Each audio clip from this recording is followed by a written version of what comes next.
Hey all, Alex here at your home of the Music Deep Dive, and today it is time for a review of the 1855 novel by Elizabeth Gaskell, North and South.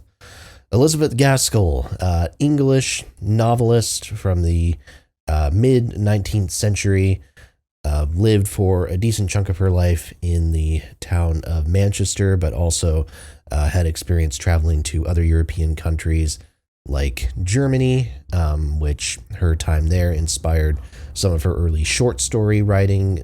Those are her kind of earliest published works. She got into novels towards the late 1840s and would continue writing up until her death in the mid 1860s. And Gaskell's legacy is one that is tied very directly to another female English writer, that of Charlotte Bronte, because Gaskell wrote the first published biography of Charlotte Bronte back in 1857. And that biography helps formulate our understanding of the Brontes as a family and Charlotte as a person. And it's very influential in the world of literature, literary biographies, etc. But in a way, associating Gaskell primarily with Bronte, when we think about her work, besides that book, when we think of her fictional work, it seems more fitting to compare her to another English author from the period, Charles Dickens. Now, Gaskell, at least in this book, because this is the only Gaskell work that I have read thus far, and this was my first exposure to it, she doesn't seem to be Dickens' equal as far as being a humorist and a satirist, but Gaskell's appeal seems to be in how she takes these topics of wage inequality, of poverty, class disputes, the how all of those things connect with the industrialization of society. The overall point, I think, is like subject matter wise, topic wise, she and Dickens have a lot of overlap in a lot of the novels that they've indeed written. And in fact, this book came out as part of the publication that Dickens ran. So he had initially signed off on it, although I've heard that he was not especially crazy about the end product. This is her fourth novel, if my count is correct. And as I said, it's my first exposure to her work. And I think this is generally considered to be the most highly acclaimed novel that she's written. So I think overall, again, you come into it with high hopes, especially understanding kind of what she's trying to tackle here and everything to do with that. I think overall, it's a strong novel. It's a strong novel.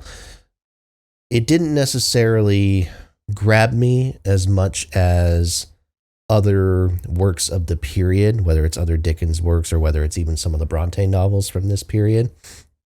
And it's hard to kind of describe why that is. I think some of that is a character deficiency a little bit.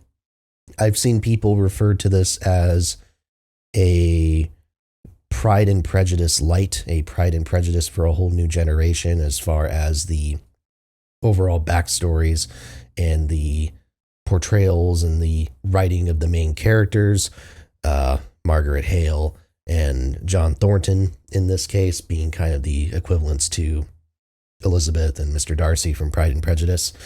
And I see that. I don't think it's as on the nose as all that, but there is a little bit of it feels like two ships passing in the night, two people kind of making these figure eights around each other as their lives interweave and break apart, even though, again, once you've gotten to the point where you know how these stories go, you know how it's going to end. So in that sense, it follows the cliche pretty closely. I think overall the themes are well handled and at times very powerful. I think when I compare this, I'll compare this to Hard Times by Dickens because they came out in the same period of time, one after the other pretty much, and they deal with very similar eras and subject matters overall.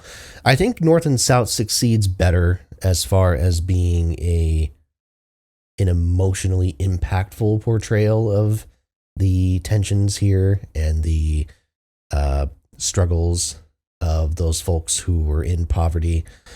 The character of Nicholas, the character of Bessie, I think, are both pretty strongly written characters who have some really great and powerful scenes. All the scenes with the Higgins family in general, I think, to me, are the highlights of the book. And yeah, I think that dynamic and seeing the main protagonist kind of learn about the conditions of the people who were working in the mills at that time, I think that is the the linchpin. That is the core of all the character development in this novel. And everything around that is either ancillary or just a little bit absurd. It kind of feels like, and I don't think I'm spoiling anything necessarily because this is a generic statement, it does sort of feel like Margaret is kind of a walking assassin in the sense with how many people in her orbit just end up fucking dying at some point in the course of this book. It gets to the point where it's a little bit absurd by the end. It takes it maybe a bridge too far. The writing in this book, I think, is rock solid. Again, the humor, if you compare this to Dickens, the humor is not here. I don't think this is a funny book, nor do I think it's intended to be. But I think this is a more straight-faced, even-handed attempt at portraying these class divisions and how in people's attempts to kind of come together amidst all of that, without couching it in the sort of subversive wit that Dickens does. I'm not trying to argue that that's a worse or a better thing. I think maybe I appreciate the Dickens approach a little bit more, but I think there's plenty of room for the straight-faced approach as well. So that's not a knock on North and South.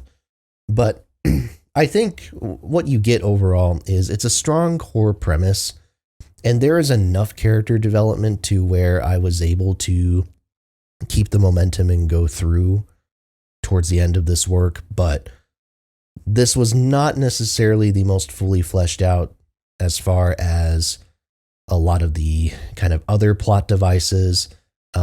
Like I said, I think there's a couple of side characters who I think are extremely strong. I think a lot of the other ones are not necessarily clear highlights to me.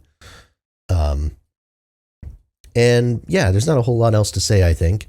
I think if you are a fan of Dickens' works from about this period of time, if you're a fan of something like a David Copperfield or a Hard Times, like I said, I think you will probably enjoy this on some level. I think if you're a fan of the Bronte sisters' work, I think you will enjoy it, maybe if you like Charlotte's later work.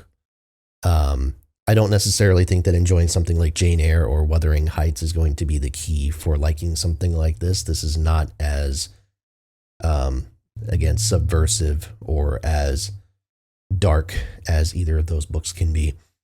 But it's worth a read, I think. It's a really solid work, and even if I don't necessarily put it among the highlights of the 1850s novels that I've read, it's worth your time. So, yeah, with that, thank you all so much for watching. Please make sure to like, comment, and subscribe. As always, more reviews are to come.